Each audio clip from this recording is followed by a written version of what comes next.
পশ্চিমবঙ্গে নতুন করে চালু হলো মেধাশ্রী প্রকল্প। আবেদন করলেই পাবেন ৮,০০০ টাকা। মেধাশ্রী স্কলারশিপের সুবিধা কিভাবে আবেদন করবেন? নমস্কার বন্ধুরা, এ টু জেড স্কিম ইউটিউব চ্যানেলে আপনাদের স্বাগত জানাই। চলে এসেছি আপনাদের মাঝে আবারও একটি নতুন ভিডিওর সাথে।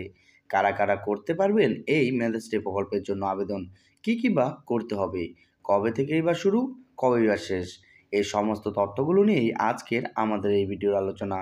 তাই মেধাশ্রী প্রকল্পের সমস্ত আপডেট ভালোভাবে জানতে ও বুঝতে আমাদের ভিডিওটিকে না কেটে সম্পূর্ণ দেখার অনুরোধ রইল।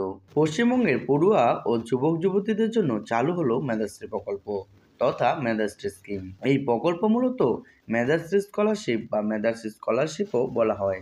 এই প্রকল্পের মাধ্যমে ৮,০০০ টাকা পর্যন্ত পাওয়া যাবে। রাজ্যের মুখ্যমন্ত্রী মমতা বন্দ্যোপাধ্যায় ক্ষমতায় আসার পর থেকে একাধিক গুরুত্বপূর্ণ প্রকল্প চালু করেছেন, যার মধ্যে অন্যতম একটি প্রকল্প হলো মেধাশ্রী স্কিম। আজকের এই ভিডিওর মাধ্যমে আমরা মেধাশ্রী প্রকল্প সম্পর্কে বিস্তারিত আলোচনা করে নেব। রাজ্যে বর্তমানে সকলের জন্যই নানান ধরনের প্রকল্প চালু রয়েছে, যার মধ্যে এই প্রকল্পটি আলাদা করে উল্লেখ করতে হয়। বঙ্গবাসী এই প্রকল্পের দ্বারা অর্থ সাহায্য পেয়ে থাকেন। এই রাজ্যের মুখ্যমন্ত্রী মমতা বন্দ্যোপাধ্যায়ের উদ্যোগে রাজ্যে চালু হয়েছে মেধাশ্রী প্রকল্প, যা মূলত ছাত্রছাত্রীদের জন্য নির্মাণ করা হয়েছে। একাধিক জনকল্যাণমূলক প্রকল্পের মধ্যে মুখ্যমন্ত্রী কর্তৃত্ব আরম্ভ হওয়া এই প্রকল্পটি ছাত্রছাত্রীদের মুখে হাসি ফোটাতে বাধ্য।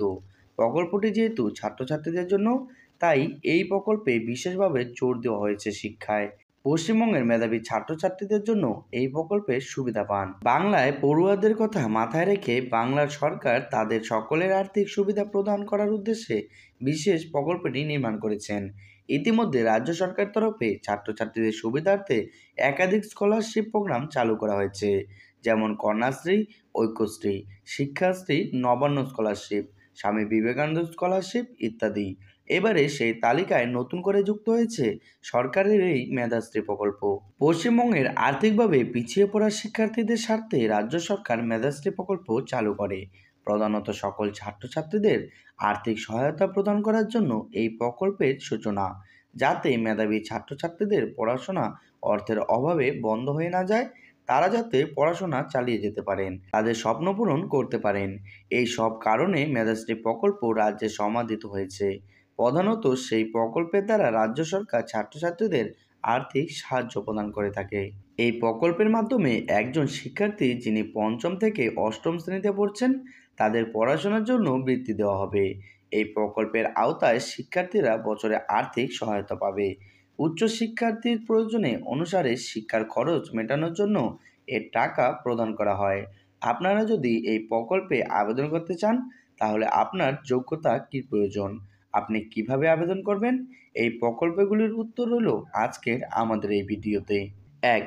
রাজ্য সরকারের মেধাশ্রী প্রকল্পের আবেদনের জন্য উক্ত শিক্ষার্থীকে পশ্চিমবঙ্গের স্থায়ী বাসিন্দা হতে হবে। ২. যদি পড়ুয়া আর্থিকভাবে দুর্বল হন, তাহলে তিনি এই প্রকল্পের সুবিধা পাবেন। ৩.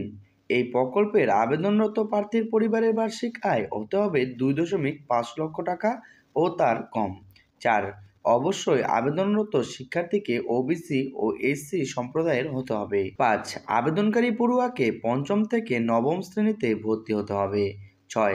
পাশাপাশি রাজ্য সরকারের অন্য কোনো স্কলারশিপের অনুদান পেলে তিনি এই প্রকল্পের টাকা পাওয়ার যোগ্য নয়। অর্থাৎ মেধাশ্রী প্রকল্পের সুবিধা পেতে হলে অন্য কোনো স্কলারশিপের সুবিধা নিলে চলবে না।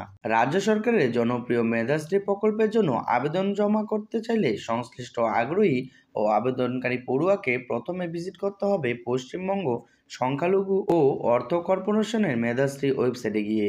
এখানে গিয়ে ফর্ম ফিল আপ করে প্রয়োজনীয় ডকুমেন্ট জমা করে আপনি নিজের আবেদন সাবমিট করে জমা দিতে পারেন। তো বন্ধুরা, এই ছিল পশ্চিমবঙ্গের ছাত্রছাত্রীদের জন্য মেধাশ্রী প্রকল্পের একটি গুরুত্বপূর্ণ আপডেট। ভিডিওটি কেমন হয়েছে কমেন্ট বক্সে অবশ্যই জানাবেন। তার সাথে আপনারা যদি আমাদের চ্যানেলে নতুন হয়ে থাকেন, তাহলে আমাদের চ্যানেলটিকে সাবস্ক্রাইব করে পাশে থাকা বেল আইকনটি প্রেস করে রাখবেন, কেননা আমরা প্রতিনিয়তই এই চ্যানেলের মধ্যে আপনাদের জন্য এই ধরনের ভিডিও আপডেট দিয়ে থাকি। দেখা হচ্ছে পরবর্তীতে আরেকটি নতুন ভিডিওর সাথে। ভালো থাকবেন, সুস্থ থাকবেন।